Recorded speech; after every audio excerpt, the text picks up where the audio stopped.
Good morning mga seswang! Ayan. So, di ba another day na naman tayo ngayon. At for today's video mga sesh ay isang ganap na masaya for today. Di ba? Wala si Yos mga seswang kasi nasa trabaho siya. So, ayan ang ganap ngayon ay ang aking official ceremony para sa ating Dutch citizenship. O, diba? So, today, guys, meron tayong oath taking. So, for today's video, guys, we are going to the municipality and we're going to have our oath taking for the official ceremony of our Dutch citizenship. So, ayun na nga mga seswang, di ba? Hindi ka talaga magiging official Dutch kahit na-approve pa yan ng bonggang-bongga pag hindi ka umattend ng ceremony. So, bibigyan ka ng letter at email ng municipality and then mag-attend ka ng ceremony. In case naman di ka maka-attend, guys, so kailangan mo siyang gawin within a year. After that, ang yung nationality ay makakancel, mag-apply ka na naman ulit. O, diba? So, ang tagal mag-apply mga session 5 taon. So, 5 taon, 5 buwan ang approval sa akin. Pero, yung process lang talaga siya is 1 year mga session. So, tara dito sa aking kitchen tayo mag-vlog. So, also guys, ang daming order ngayon, as in dagsa, super dami ng mga order. So, mag-pack na muna ako ngayon para later on ay ready na tayo sa ating ceremony. Kasi mamayang hapon siya guys. So, now is almost 10 o'clock. Ayan.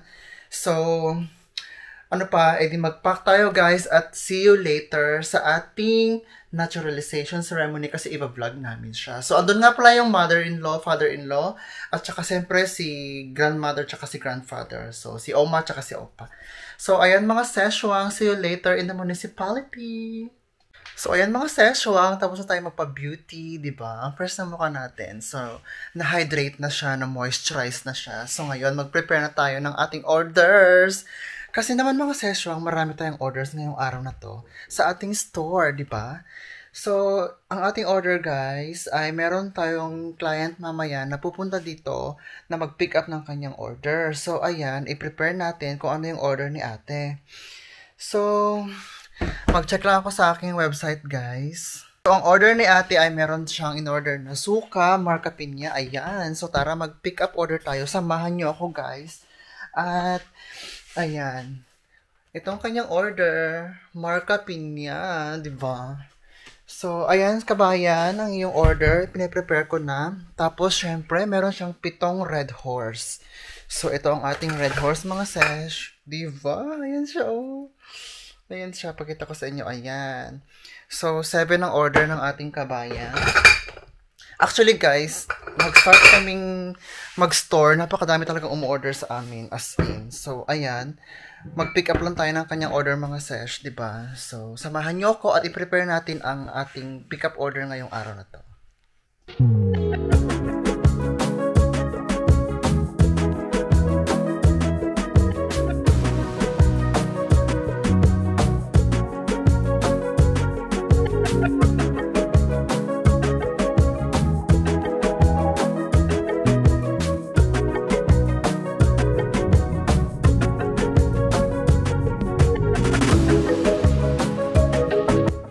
So, ayan na mga session, di ba? Ready na ang ating box. So, ipack na natin ang kanyang order at para mamaya ay ready na siya for pick up para sa ating kumikitang kabuhayan dito sa Netherlands.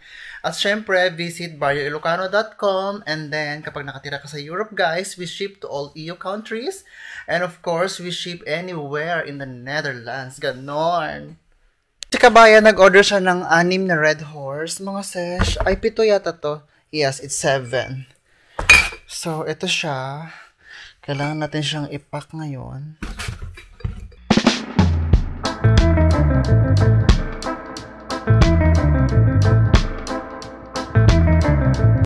So, ayan mga seswang, yesterday, na-pick up na ni kabayan ang kanyang 1 order. And now, we have again new orders mga sesh. Look. Okay, so for today's, we have orders of Dato Puti, like this, diba? Ayan. We have frozen, I like this one, frozen banana, sliced na siya. We have chicken longanisa, pork longanisa, and of course, another longanisa, plus ito, lanera, ganyan. So, ito naman mga order ngayon mga session ay for home delivery dito lang sa aming neighborhood near to us. And of course, Yos is there playing his game. Diba? Say hi to the vlog, Minir. Hello. Ali. What are you drinking? Coffee. Coffee. Yeah. Okay, ayan si Yos. Enjoying his weekend games plus coffee. And later on, we go together to deliver. Plus, we go around because we want to look for some clothes, di ba? Because we have a party tonight. So actually guys, we have a lot of orders. I think nasa 11 na to ang ating orders. Pero yung iba kasi, they have like a bananas and mangoes and still not available. So later on, we're going to send these all orders tomorrow. Kasi Lunes bukas. Mga seswang, today is Sunday and the post office is closed. We are sending our package or our boxes through post, diba? A few moments later. So, ayan mga session, after all day busy, Diyos ko Lord, maghapon tayong busy, nagpack ng mga orders, and now, pupunta na kami ngayon sa municipality para sa aking ceremony ng aking naturalization, mga session. Oh my God. Haggard tayo ngayon kasi pagod talaga. Tapos si Yos din, kakarating niya galing trabaho. He just finished from his work, and now, Diyos ko Lord,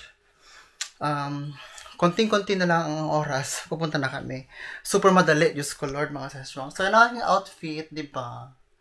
Okay, mga session. See you later in the municipality.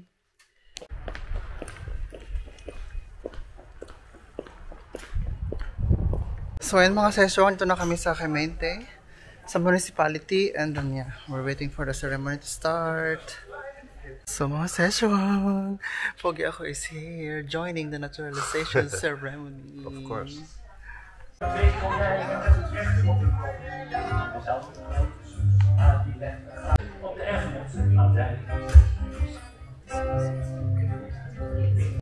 Er zijn nieuwe woorden, nieuwe wegen, nieuwe kleuren, ander licht.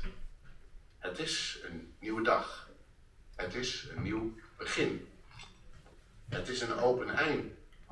Want dat wat was, zal in wat komt verdwijnen. Het is een nieuw begin. Welkom tijdens deze dag van naturalisatie. De eet.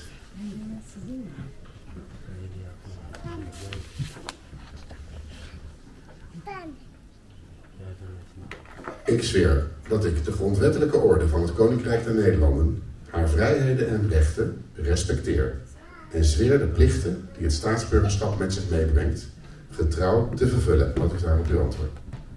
Zo waarlijk, help me mijn God almachtig. Van harte gefeliciteerd met de naturalisatie. Dankjewel.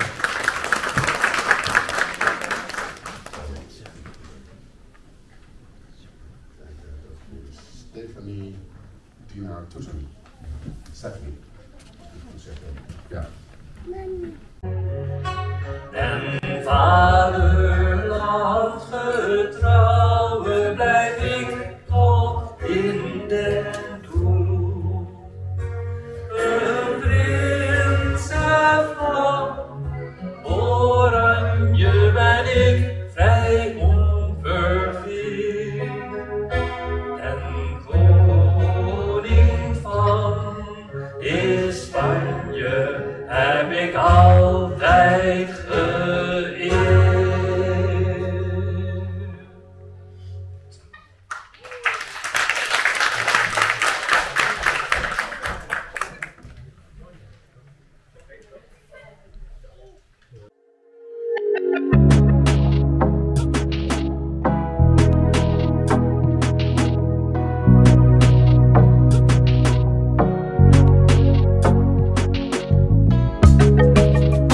So, ayan mga session, we are home.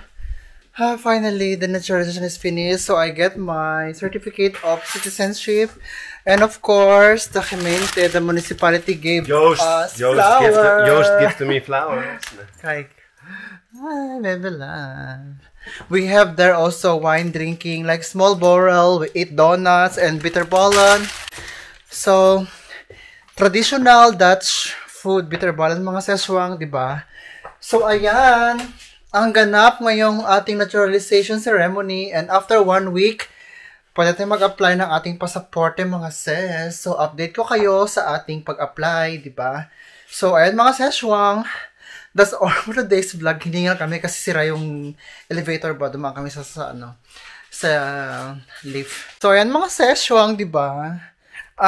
Ito yung gift ni Oma and Opa. Nakalagay dito, Trisha, welcome in Netherlands. Diba? May pag-gift ang ating Oma and Opa. Yung grandparents.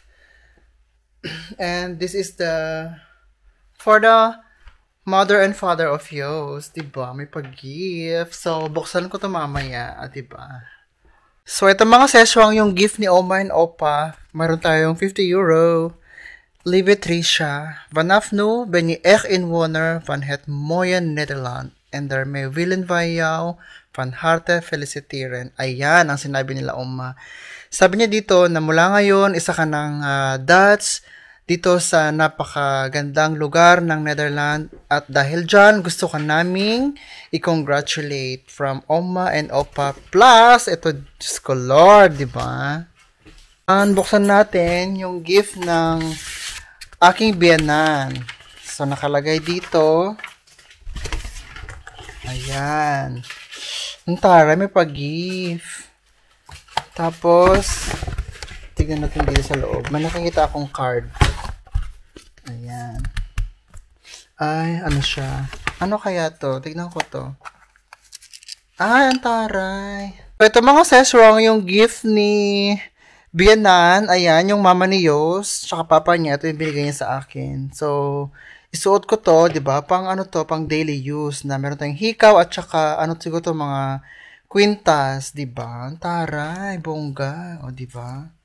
And also guys, this one, the Klompia from Kamente, di ba? Ito yung Klompia mga seswan, traditional Dutch shoes ng Netherlands, wooden shoes, di ba? Ayan no. Bongga. So, ayan mga seswang, thank you so much for joining us today. And we hope to see you again next time. Of course, bye! Okay, pogi ako. Say goodbye to our subscribers. Bye. Doy. Ay, where are you? I can't see. Bye! See you. See you.